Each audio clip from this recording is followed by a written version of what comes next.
What's up YouTube, Capital G here. Got a very awesome duel with an even more awesome deck. This deck is fucking all over the place. In fact, I don't usually do this at the beginning of the video, but see if you can keep up because like everything is just basically in this deck. There are so many random archetypes. What are we gonna call this one? We're gonna call this one True King, Fire King, Spellbook, Pendulum Magician, Gradle with Troopers. Guess how many times it took me to nail this intro? Whatever you think, just multiply it by 5 and then double it, and you're probably right. So let me go ahead and roll this. At the top is it's not a standard version of Dark Magician, although I would argue that 4 of these 5 cards could be standard in Dark Magician. Cherries I think is okay in Dark Magician. You really don't need that much extra deck space. What kind of throws it off is the very adorable Berry Magician Girl. I don't really think she's that good in the deck, but if you want to run Magician Girls, I mean, it's kind of similar to Dark Magician, but just watch this deck and watch how it operates. The main thing that's really cool about it is how many different ways he actually has of triggering his cards. Vortex Trooper is really good in here because when this card is blown up, you draw a card. Obviously, he can just set it on the field. It might get blown up by Big Chicken. It could get blown up by Diagram. There's so many different fun ways for him to just be able to activate his cards. And look how many cards. Just keep a count on his hand, or just keep an eye on his hand as both players just rack up cards over and over and over again. So he opens up with, I think both of them are going to open up with Blue Boy for a copy of Spellbook of Knowledge. I don't know what that Winter Cherries was about. I think he revealed Firewall Dragon, but they ain't even no Firewall Dragon in here. He's gonna ban some cards. Trooper's gonna net him a card, so that's kind of cool. He's going to get himself a Gradle. Then he's just going to attack. I mean, he has a 3,000 attacker on the board. Big Chicken is coming back because he blew that up. And even when his True King Wendy, I'm just going to call it that. I know that's not its name. Even when it dies, he's still perfectly fine because he gets a card to replace it. He's going to go for Geki. I don't know what he was doing here, why he did not go for Crystal Wing Synchro Dragon. At first, I thought maybe he didn't run the final Wind Witch. Is it Crystal Bell? Whatever one he's missing, the level 1 tune. I was like, why didn't you go for that? But he does in fact run it. Now he used Ghost Ogre on Big Chicken, which I don't really get at all why you'd use it on Garunix. And again, his hand is not going down, guys. Actually, yeah, his hand is not going down at all. He summons the Water True King. He's going to summon some card or put some cards back in his deck with, I believe, Disciples, and Disciples going to pop a card. Then he's going to summon Astrograph.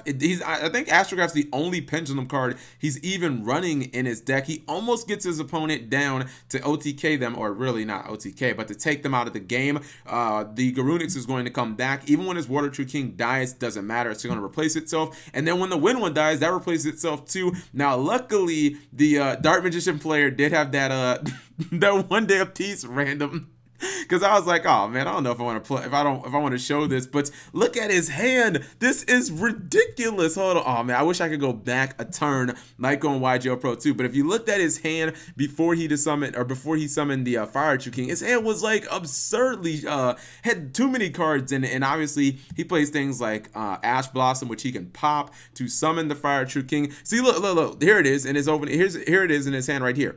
Wind Witch Snowbell. So if it was in his deck, like, why didn't he summon it to go into Crystal Wing? I feel like Crystal Wing might have actually beat this entire deck, but I mean, I guess we'll never know.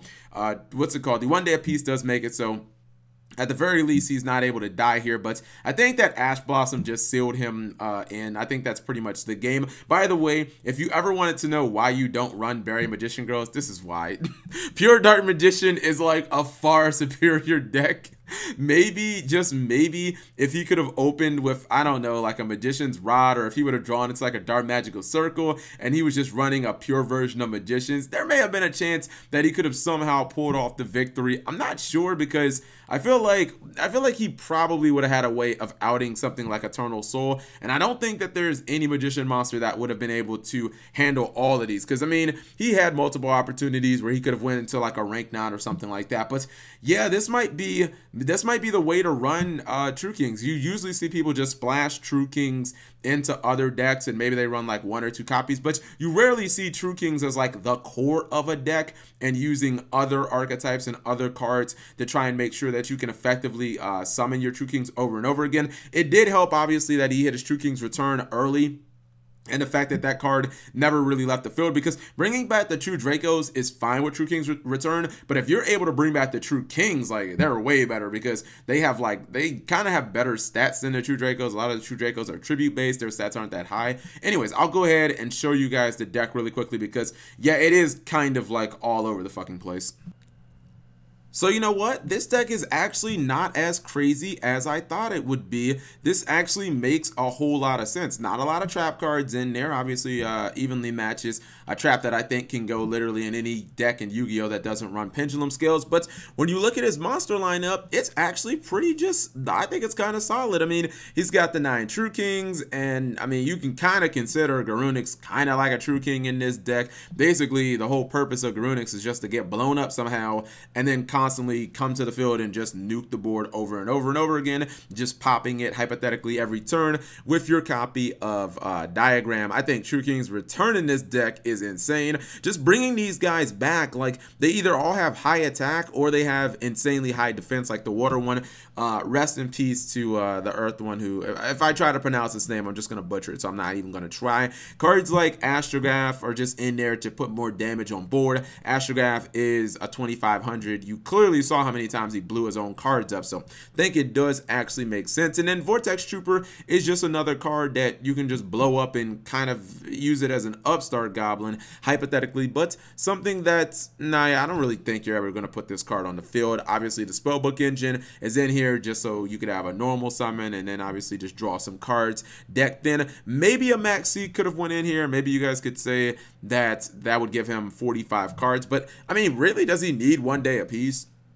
If you hypothetically brick in this deck, I mean, you know, you're probably gonna lose. Like, I think he has enough cards in here where he shouldn't brick. At the very least, maybe he should have like a Vortex Trooper sad or open with, you know, Diagram. If not Diagram, then he has all the Prophecy cards to get him something decent, or open with like a copy of Evenly Matched. So yeah, I don't really think that there's anything completely crazy in here. I would probably put in maybe like a copy of like Max C. How does you know, this is kind of weird, but maybe I'm crazy. How does Soul Charge do in True Kings? Because I'm just thinking of how many cards he blew up in like the first 2 turns, and I'm like, if he could bring all those cards back with Soul Charge, that might be okay. I don't know if True Kings can defend themselves enough to really, you know, warrant Soul Charge, but I think Soul Charge could be kind of interesting in a deck like this. Anyways, whatever you guys think, leave it in the comment section below. Really awesome to see my main man, Heart Earth Dragon. I actually love this card.